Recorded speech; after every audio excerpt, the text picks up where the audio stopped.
Movie की शुरुआत में हम बलोचिस्तान के एक छोटे से गांव को देखते हैं जहां पर कुछ टेररिस्ट अपने किसी काम को अंजाम देने के लिए आए हुए थे। वहीं दूसरी तरफ हम अमेरिका के डिफेंस सेक्रेटरी टॉम को देखते हैं जो अपने प्रेसिडेंट को कॉल करके बताता है कि सर, हम जिस टेररिस्ट को इतने दिनों से ढूंढ रहे थे शायद हमें उसकी लोकेशन का पता चल गया है, लेकिन अभी कोई भी एक्शन लेना ठीक नहीं होगा क्योंकि हमारी टीम उसकी पहचान कर रही है। जब तक ये बात साफ नहीं हो जाती कि वो आदमी वही टेररिस्ट है जिसकी हमें सालों से तलाश थी, तब तक हम कोई भी हमला नहीं करेंगे। ये बात सुनकर प्रेसिडेंट उसको कहता है कि हमारे पास इतना वक्त नहीं है, जैसे ही तुम्हें मौका मिले तुम उस टेररिस्ट को मार गिराओ। अब प्रेसिडेंट के दबाव की वजह से टॉम को ऐसा ही करना पड़ता है। अगले सीन में हम उसी टेररिस्ट को देखते हैं। दरअसल वो अपने एक खास साथी का अंतिम संस्कार करने के लिए उस गाँव में आया था। उसका कोई भी इरादा नहीं था कि वो वहाँ के लोगों को नुकसान पहुँचाए, लेकिन मिलिट्री वाले इस बात से बिल्कुल ही अनजान थे। उन्हें तो बस अपने प्रेसिडेंट का ऑर्डर मानना था, इसलिए वो बिना वक्त गवाए वहां पर हमला कर देते हैं, जिसकी वजह से ढेर सारे मासूम लोगों की जान चली जाती है। अगले सीन में हम जेरी नाम के एक लड़के को देखते हैं जो कि अपने दोस्तों से बात कर रहा था। यहाँ हमें पता चलता है कि जेरी अपना गुजारा करने के लिए छोटी छोटी चोरियां करता है। जब वो अपने दोस्तों के साथ बैठकर बात कर रहा था तो उसके पास उसकी माँ का फोन आता है। वो जेरी को बताती है कि अब तुम्हारा भाई इथन इस दुनिया में नहीं रहा। ये बात पता चलते ही उसके होश उड़ जाते हैं क्योंकि वो अपने परिवार में इथन से सबसे ज्यादा प्यार करता था। फिर नेक्स्ट डे जेरी फ्यूनरल पर पहुंच जाता है। वहां वो अपने भाई की लाश को देखकर जोर जोर से रोना शुरू कर देता है। असल में जेरी और इथन जुड़वा भाई थे, इसी वजह से उनके बीच काफी ज्यादा लगाव था। फ्यूनरल खत्म होने के बाद वो अपने घर पर आता है जहां उसकी मुलाकात अपने पिता इवान से होती है। इन दोनों की बातों से हमें पता चलता है कि इनकी आपस में नहीं बनती। इवान बचपन से ही जेरी को पढ़ाई के लिए फोर्स किया करता था, यहाँ तक कि वो अब भी यही चाहता है कि जेरी अपनी पढ़ाई खत्म करके उसके साथ पुलिस फोर्स ज्वाइन करे, लेकिन जेरी को ये बात मंजूर नहीं थी।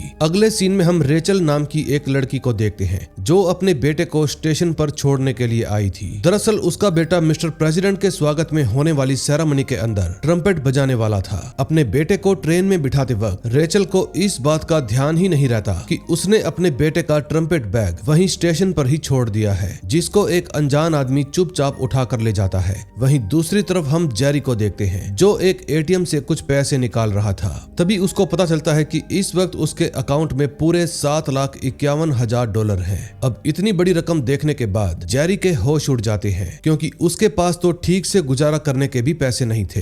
फिर घबराहट में जब वो अपने घर पहुंचता है तो उसको एक और झटका लगता है। इस वक्त उसके अपार्टमेंट का सारा सामान बिखरा पड़ा था। वहीं पास में कुछ बॉक्स भी रखे हुए थे जिनके अंदर बहुत सारी गन्स, ग्रेनेड्स और फेक पासपोर्ट्स भी थे। जेरी को कुछ भी समझ में नहीं आता कि आखिर उसके साथ ये सब हो क्या रहा है। तभी उसके फोन पर एक कॉल आती है। दूसरी तरफ से एक औरत उसको बोलती है कि तुम्हें फौरन अपने घर से निकलना होगा क्योंकि FBI की टीम वहां पर रेड करने वाली है। ये सारी बातें सुनने के बाद जेरी और भी ज्यादा परेशान हो जाता है। अब इससे पहले कि वो कुछ और कर पाता, FBI की टीम सच में उसके घर पर आकर उसको अरेस्ट कर लेती है। थोड़ी देर बाद हम मॉर्गन नाम के एक FBI ऑफिसर को जेरी से बातें करते हुए देखते हैं। वो उसको बताता है कि तुम्हारा भाई इथन एक टेररिस्ट ग्रुप के साथ जुड़ा हुआ था। हमें तुम्हारे घर से जो इलीगल सामान मिला है उससे ये बातें साफ हो जाती हैं कि अब तुम भी अपने भाई के दिखाए हुए नक्शे कदम पर चल रहे हो। हमने तुम्हारी बैंक डिटेल्स भी चेक की है। जो रकम आज सुबह तुम्हारे अकाउंट में ट्रांसफर की गई है वो एक टेररिस्ट ग्रुप से जुड़ी हुई है। ये सारी बातें सुनकर जेरी समझ जाता है कि अब वो किसी बहुत बड़ी मुसीबत में फंस गया है।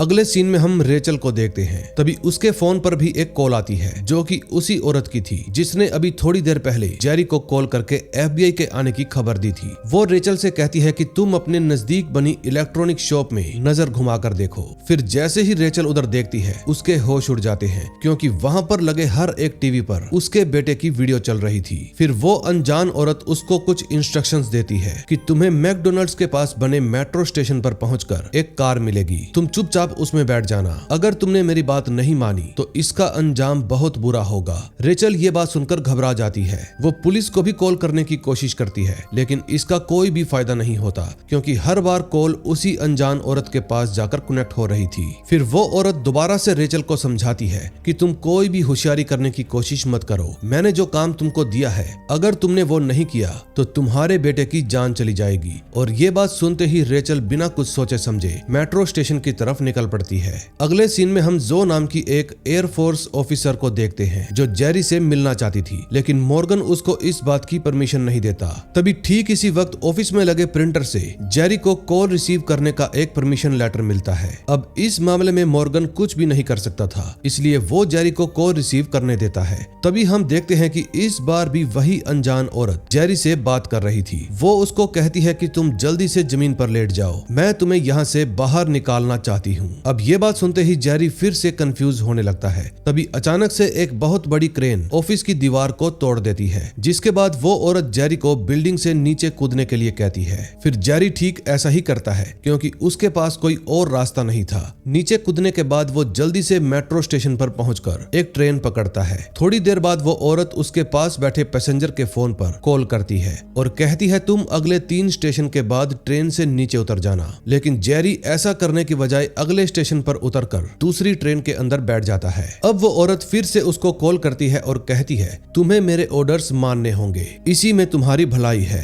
अब अगला स्टेशन आते ही तुम ट्रेन से उतरकर मेन रोड पर पहुंच जाना, वहां तुम्हें एक कार मिलेगी, तुम चुपचाप उसमें बैठ जाना। अब जेरी का दिमाग खराब हो जाता है। फिर वो गुस्से में आकर पूरी बात सुने बिना ही उसका कॉल काट देता है। तभी थोड़ी देर बाद ट्रेन में बैठे हर एक इंसान का फोन बजना शुरू हो जाता है। ये सब देखकर जेरी को समझ में आ जाता है कि अगर वो उस औरत की बात नहीं मानेगा तो उसके साथ आगे चलकर बहुत बुरा हो सकता है। अगले सीन में हम देखते हैं जेरी ट्रेन से उतर के उसी कार के पास पहुंच जाता है। फिर जैसे ही वो अंदर बैठता है उसकी मुलाकात रेचल से हो जाती है। दरअसल उस औरत ने रेचल को भी इसी कार में बैठने को कहा था।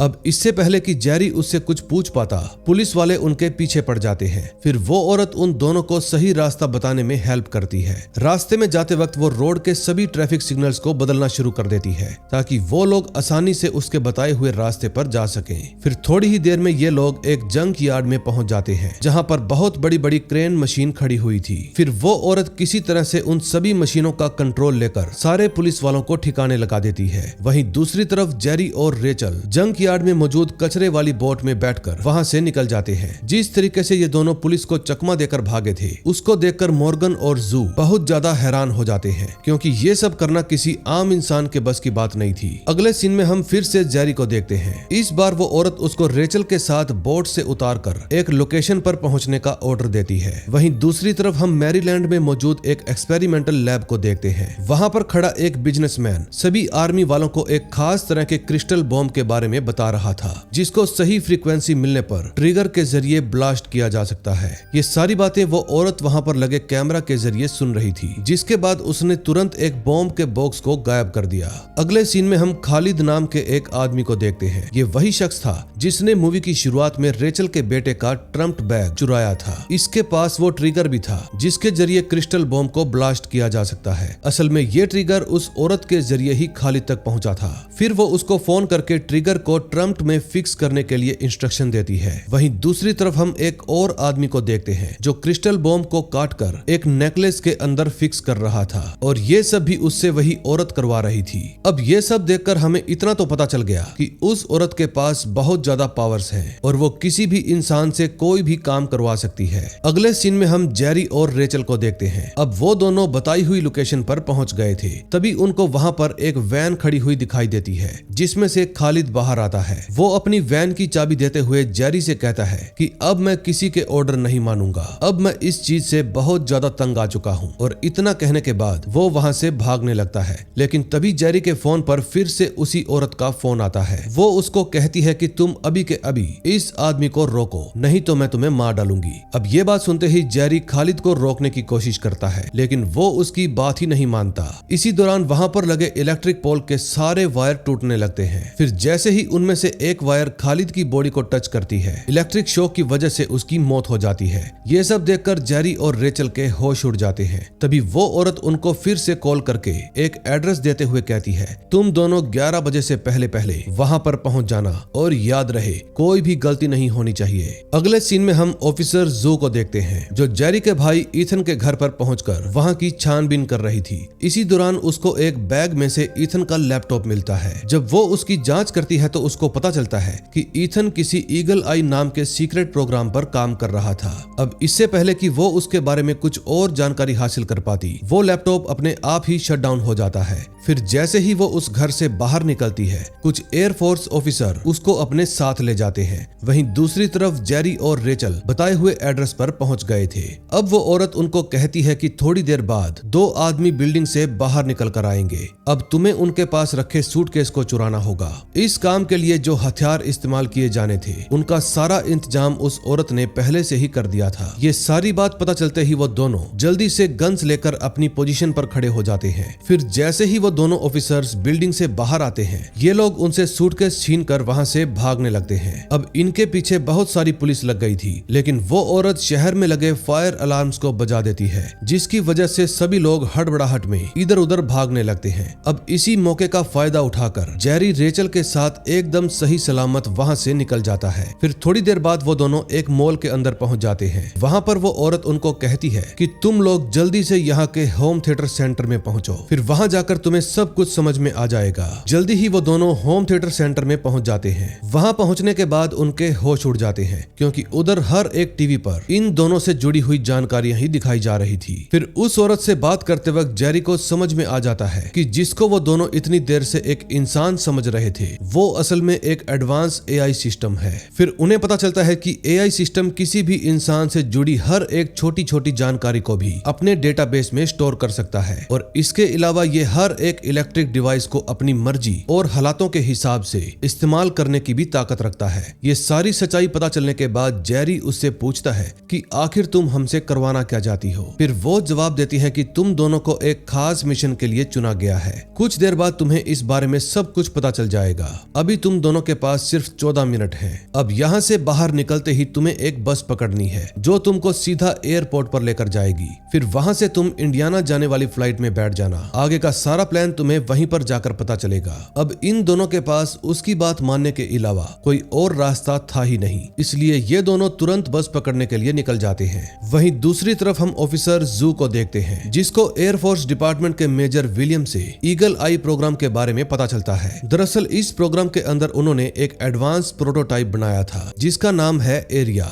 ये गवर्नमेंट के सीक्रेट मिशन को पूरा करने के लिए ही बनाया गया था। इसके पास ऐसी डिजिटल पावर है जिसके जरिए ये एक जगह पर रहने के बावजूद भी दुनिया के किसी भी कोने से कोई भी मिशन को पूरा कर सकती है। अब यहाँ हमें समझ में आता है कि जो एआई सिस्टम जेरी और रेचल को ऑर्डर दे रहा था वो कोई और नहीं बल्कि एरिया ही है। तभी अगले सीन में हम फिर से उन दोनों को देखते हैं। अब वो दोनों अपने कपड़े बदलकर एयरपोर्ट पर पहुंच गए थे, लेकिन तभी मॉर्गन वहां के सीसीटीवी कैमरास के जरिए उन दोनों को देख लेता है और फिर तुरंत अपनी टीम को लेकर वहां के लिए रवाना हो जाता है। अब इससे पहले कि जेरी और रेचल अपनी फ्लाइट में बैठ पाते, मॉर्गन उनको ढूंढ लेता है। फिर उनको देखने के बाद ये दोनों भी भागना शुरू कर देते हैं और किसी तरह से सारे ऑफिसर्स को चकमा देकर एक कार्गो प्लेन में बैठ जाते हैं। अब एआई सिस्टम एरिया उस प्लेन को कंट्रोल करने लगती है और जेरी को इंस्ट्रक्शंस देती है कि जो सूटकेस तुमने चुराया था उसको खोलो। फिर जैसे ही वो सूटकेस खुलता है, उसके अंदर से 2 इंजेक्शन निकलते हैं। फिर एरिया कहती है कि तुम जल्दी से इनको अपनी बॉडी में इंजेक्ट कर लो, क्योंकि इनके जरिए तुम प्लेन में पैदा होने वाले हाई एयर प्रेशर से खुद को बचा सकते हो। फिर ये बात सुनते ही दोनों जल्दी से वो इंजेक्शन खुद को ही लगा लेते हैं। वहीं दूसरी तरफ मेजर विलियम ऑफिसर जू को ईथन के मरने से 1 घंटा पहले की सीसीटीवी फुटेज दिखा रहा था, जिसमें ईथन अपने फोन की फ्लैश लाइट को बार बार जलाकर एक कोड के जरिए किसी को मैसेज देने की कोशिश कर रहा था ताकि एरिया उसको समझ ना पाए। ये सब देखकर जू और विलियम उस कोड को समझने की कोशिश करते हैं। तभी थोड़ी देर बाद एरिया उस फुटेज को डिलीट कर देती है, लेकिन तब तक विलियम ने वो कोड क्रैक कर लिया था। फिर उस कोड के जरिए वो दोनों एक फायर एक्सटिंग्विशर तक पहुंच जाते हैं, जहां पर ईथन ने एक मेमोरी कार्ड को छुपा रखा था। उस मेमोरी कार्ड के अंदर ईथन का एक रिकॉर्डेड वीडियो था जिसमें वो एरिया को रोकने की कोशिश कर रहा था।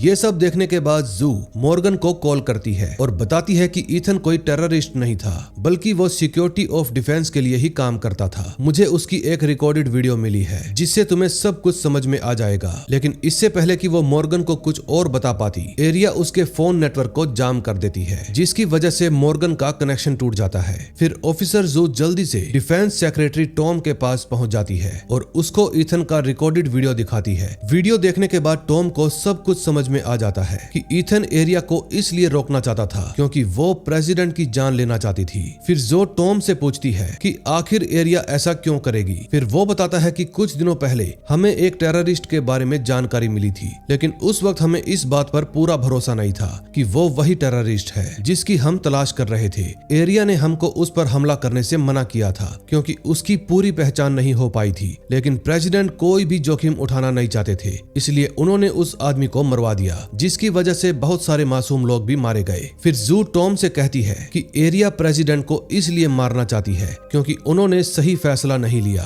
उसको लगता है कि वो देश को चलाने के लायक नहीं है। मेरे हिसाब से ईथन को इस बारे में पहले से ही पता चल गया होगा और उसने एरिया के सिस्टम पर लॉक लगा दिया ताकि वो प्रेसिडेंट के साथ साथ देश के किसी और कैबिनेट मेंबर को भी ना मार पाए। लेकिन एरिया ईथन के इस फैसले से सहमत नहीं थी, इसलिए उसने सिस्टम का इस्तेमाल करके ईथन को देशद्रोही साबित कर दिया और फिर बाद में मौका मिलते ही उसको कार एक्सीडेंट में मरवा दिया। सारी बातें समझने के बाद टॉम फैसला लेता है कि वो एरिया के सिस्टम को हमेशा के लिए बंद करवा देगा। अब विलियम और जू मीटिंग रूम से बाहर निकल आते हैं, लेकिन एरिया टॉम को उसी रूम के अंदर बंद कर देती है क्योंकि वो उनकी सारी बातें सुन रही थी। अगले सीन में हम जेरी और रेचल को देखते हैं। वो दोनों एरिया की हेल्प से किसी तरह एयरफोर्स डिपार्टमेंट की मेन बिल्डिंग में घुस जाते हैं, जिसके बाद एरिया उनको अपने सर्वर रूम में बुलाती है और जेरी से कहती है तुम थोड़ा आगे जाकर खड़े हो जाओ, मुझे तुम्हारा फेस रिकॉग्नाइज करना है। फिर ये काम पूरा होते ही वो उसको एक लाइन पढ़ने के लिए कहती है। फिर जैसे ही जेरी उस लाइन को पढ़ता है तो एरिया के ऊपर लगा लॉक सिस्टम खुल जाता है। जेरी समझ जाता है कि एरिया ने उसको सिर्फ इसलिए इस्तेमाल किया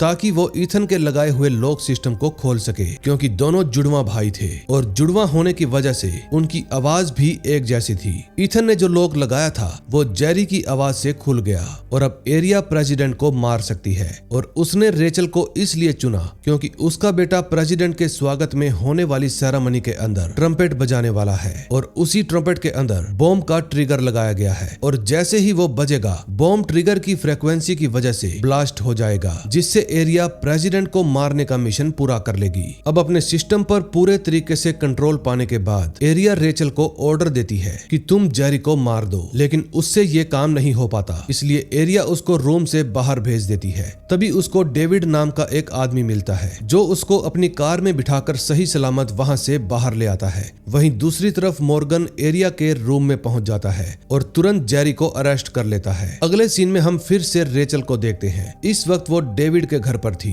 तभी थोड़ी देर बाद डेविड उसको कुछ नए कपड़े लाकर देता है ताकि वो प्रेसिडेंट की सेरेमनी में जाने के लिए तैयार हो सके। अब उसने रेचल के लिए सेरेमनी के इन्विटेशन कार्ड का भी इंतजाम कर दिया था। फिर जब वो अपने कपड़े बदल रही थी तो हमें पता चलता है कि उसको वही नेकलेस पहनने को दिया गया है जिसके अंदर क्रिस्टल बॉम्ब लगा हुआ था। अगले सीन में हम मॉर्गन को अपने साथी के साथ बातें करते हुए देखते हैं। वो बताता है कि मैरीलैंड के एक्सपेरिमेंट लैब से एक खास तरीके का क्रिस्टल बॉम्ब गायब हो गया है और उसको एक ट्रिगर के जरिए सही फ्रीक्वेंसी मैच होने पर ब्लास्ट किया जा सकता है। हमारे लोगों ने बताया है कि वो ट्रिगर उस आदमी के पास भेजा गया था जिसकी कुछ देर पहले इलेक्ट्रिक शॉक की वजह से मौत हो गई थी। अब ये बात सुनकर मॉर्गन के दिमाग की घंटी बजती है। वो समझ जाता है कि जेरी उसके बारे में जरूर कुछ जानता होगा। अब वो अपनी पावर का इस्तेमाल करके जेरी को चुपचाप जेल से बाहर निकाल लेता है और फिर वो दोनों कार में बैठकर वहां से जाने लगते हैं। फिर जेरी मॉर्गन को कहता है कि आप अपनी कार में रखे हर एक इलेक्ट्रिक डिवाइस को कार से बाहर फेंक दीजिए क्योंकि एरिया उनके जरिए हम तक इजीली पहुंच जाएगी। फिर मॉर्गन ऐसा ही करता है, लेकिन उसके बावजूद एरिया उसको हाईवे पर लगे सीसीटीवी कैमरा के जरिए ढूंढ लेती है और फिर उनके पीछे एक फाइटर प्लेन को लगा देती है जिसको उसने हैक कर लिया था।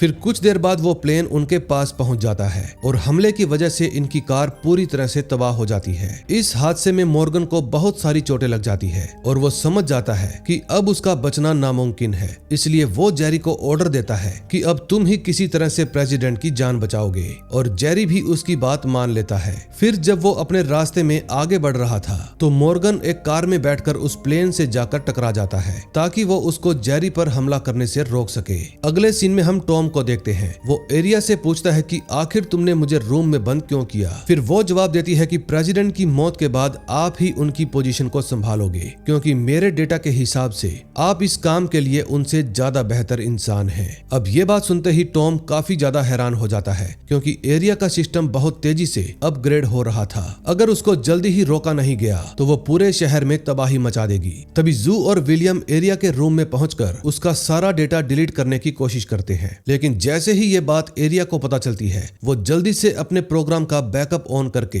किसी दूसरे सिस्टम में ट्रांसफर होने लगती है। अब ये सब देखकर जो समझ जाती है कि अब इसको हमेशा के लिए बंद करने का बस एक ही रास्ता है। फिर वो वहां पर रखी एक लोहे की रोड को लेकर सीधे एरिया के मेन सिस्टम में घुसा देती है और उसको पूरी तरह से तबाह कर देती है। अगले सीन में हम रेचल को देखते हैं जो कि अब प्रेसिडेंट की सेरेमनी में पहुंच गई थी। इस समय उसका बेटा भी वहां पर ट्रम्पेट लेकर मौजूद था। फिर कुछ देर में उन लोगों का प्रोग्राम शुरू हो जाता है। तभी हम जेरी को देखते हैं। वो सिक्योरिटी गार्ड के कपड़े पहनकर हॉल के अंदर घुस जाता है। फिर जैसे ही रेचल का बेटा ट्रम्पेट का ट्रिगर एक्टिवेट करने वाला होता है, जेरी ना चाहते हुए भी हवा में गोलियां चलाने लगता है, जिसकी वजह से पूरे हाल में भगदड़ मच जाती है। फिर सिक्योरिटी वाले तुरंत जेरी पर गोलियां चलाकर उसको घायल कर देते हैं। तभी प्रेसिडेंट के साथ साथ सभी लोगों को सही सलामत हॉल से बाहर निकाल लिया जाता है और बॉम्ब भी ब्लास्ट नहीं होता। फिर अगली सुबह टॉम सभी कैबिनेट मेंबर्स को सारे मामले की खबर देता है, जिसके बाद एरिया के प्रोग्राम पर हमेशा के लिए रोक लगा दी जाती है। अगले सीन में हम देखते हैं जितने भी लोगों ने इस हादसे के अंदर अपनी जान को जोखिम में डाला था, गवर्नमेंट उनको ब्रेवरी अवार्ड देकर सम्मानित कर रही थी। अब जेरी को मेडल मिलता देखकर उसके पिता बहुत खुश हो जाते हैं, क्योंकि आखिर में उसने अपनी जान को दांव पर लगाकर देश को बचा ही लिया। तो दोस्तों, आपको ये मूवी कैसी लगी कमेंट में जरूर बताना और वीडियो को लाइक करके चैनल को सब्सक्राइब जरूर कर देना। मैं मिलूंगा आपसे ऐसी ही और मजेदार मूवी के साथ। Till then bye bye.